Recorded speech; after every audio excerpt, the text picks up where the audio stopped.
ರಷ್ಯಾದ ಮೆರಾ ಆಂಡ್ರಿವಾ ಮತ್ತು ಪೋಲೆಂಡಿನ ಮಾಚಾ ಸ್ಟ್ವಾಲಿನ್ಸ್ಕಾ ಅವರು ಆವಿಮಣ್ಣಿನ ಅಂಗಣದ ಪ್ಯಾರಿಸ್ ಓಪನ್ ಟೆನ್ನಿಸ್ ಮಹಿಳಾ ವಿಭಾಗದ ಫೈನಲ್ನಲ್ಲಿ ಸೆಣಸುವರು.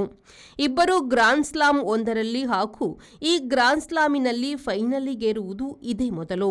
ಹಾಗಾಗಿ ಪ್ಯಾರಿಸ್ ಓಪನ್ ಟೆನ್ನಿಸ್ ಮಹಿಳಾ ವಿಭಾಗದ ಚಾಂಪಿಯನ್ ಮತ್ತು ರನ್ನರ್ಸ್ ಅಪ್ ಇಬ್ಬರು ಹೊಸ ರಾಣಿ ಯುವರಾಣಿ ಆಗಿರುತ್ತಾರೆ. ಮಾಚಾ ಶ್ವಾಲಿಕ್ಸಾ ಅವರು ಸೆಮಿಫೈನಲ್ನಲ್ಲಿ ರಷ್ಯಾದ ಡಯಾನಾ ಶ್ಲೈಡರ್ ಅನ್ನು ಸೋಲಿಸಿ ಚರಿತ್ರೆ ಬರೆದರು. ಮಾಚಾ ಅವರು ಮಹಿಳಾ ವಿಶ್ವ ಟೆನ್ನಿಸ್ ರ್ಯಾಂಕಿಂಗ್ನಲ್ಲಿ 114ನೆಯ ಸ್ಥಾನದಲ್ಲಿದ್ದಾರೆ. ಅರ್ಹತಾ ಸುತ್ತಿನಿಂದ ಬಂದು ಇಲ್ಲಿ ಫೈನಲಿಗೇರಿದ ಮೊದಲ ಆಟಗಾರ್ತಿ ಎಂಬ ಹಿರಿಮೆಯೂ ಅವರದ್ದಾಯಿತು. ಅವರೀಗ ಒಮ್ಮೆಗೆ 21ನೇ ರ್ಯಾಂಕಿಂಗ್ ಪಡೆಯುವರು.